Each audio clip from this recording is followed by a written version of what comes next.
In the previous lesson, we removed all the non-essential symbols and we focused only on the notes, and so we learned how to read them with their correct duration and pitch.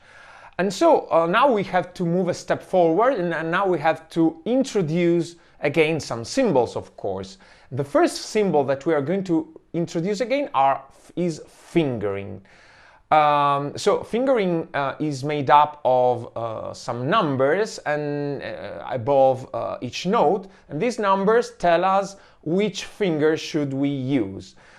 Fingering is essential to have a good performance, and sometimes we have some difficult points in any piano piece, and so having a good fingering is essential to get over this point, these difficulties.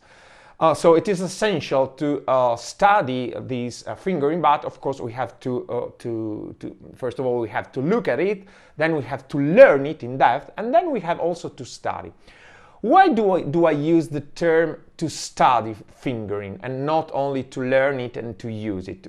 I use this term because it is essential to look at fingering with a critical point of view. Because in my experience, many times I found some fingerings which was not correct, which was not as effective as it should be. So thanks to my teachers, I learned how to change it and how to get a more effective fingering. And now I want to show you how to do this. So how to change the original fingering in order to have a better fingering, in order to have the most effective fingering. So how can we change fingering? The key point that we have to understand is that to have a good fingering, we must feel that our hand is very stable.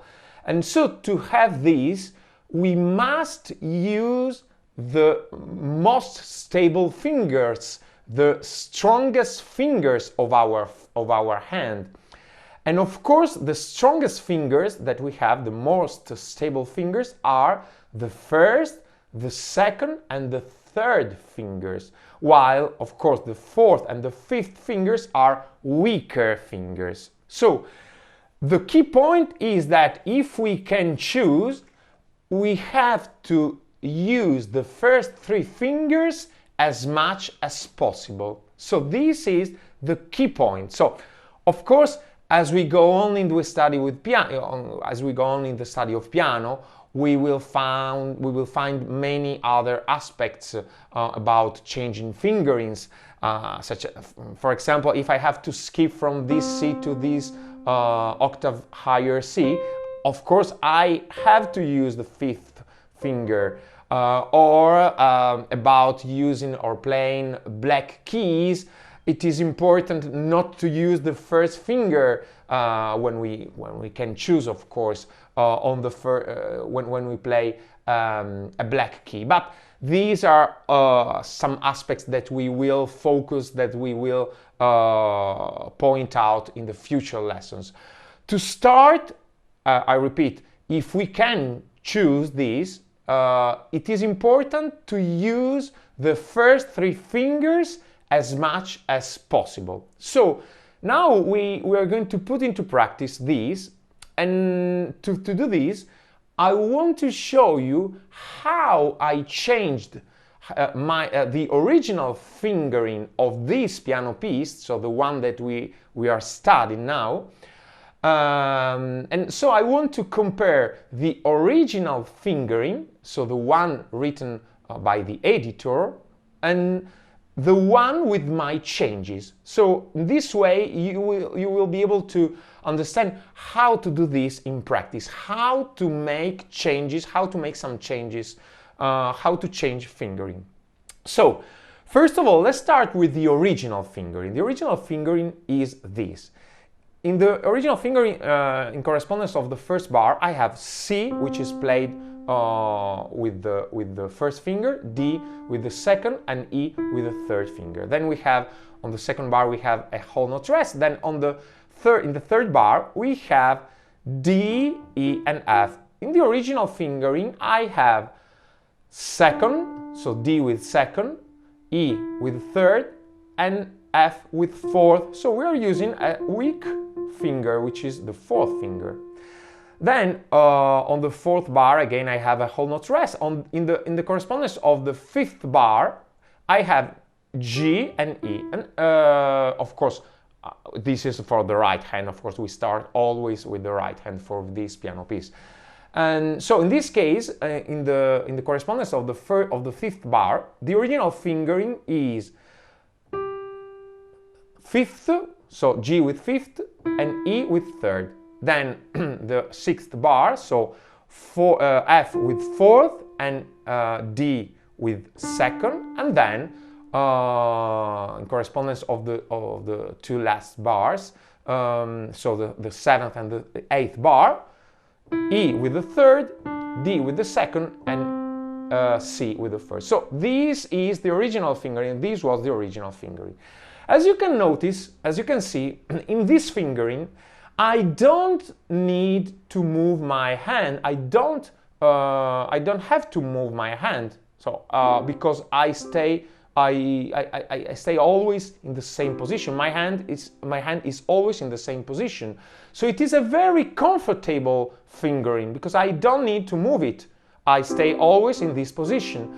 But it is very comfortable, but it is not very stable because I'm using some weak fingers. So I'm using the fourth and the fifth fingers. So now I want to show you my fingering, so all the changes that I made. So for the first bar we have the same fingering, so first, second, and third, because the first bar is okay. So as a fingering it is okay because I'm using always also for the original fingering. Then of course we skip to the third bar. Now I have D, E, and F. So rather than using second, third, and fourth, I move my hand to the right this way. So I play using first, second, and third. So I'm only moving my hand to the right, and I always have the first three fingers, first, second, and third. Then again, in correspondence of the fifth bar, rather than using fifth and third, I'm here with my hand because I played in correspondence of the third bar, I played this. So again, I move my hand to the right and I play G with the third finger and E with the first finger. Then for the sixth bar, again now I'm moving to the left, so I play F with the third finger and D with the first finger, and then again I move to the left, so I can play again E with the third, D with the second, and C with the first finger. So as you can see, this is less comfortable because I need to move my hands along the keyboard, so to the right and to the left. But in this way, I'm using a more stable fingering. So of course, we are less likely to make mistakes because we feel that our hand is more stable than the original fingering.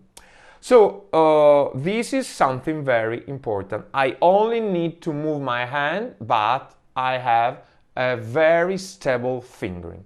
So the same applies for the left hand. So the original fingering was very similar to the right hand. So in this case, for the second bar, I had this, so C, B, and A, so with the first, second, and third. This is the original fingering.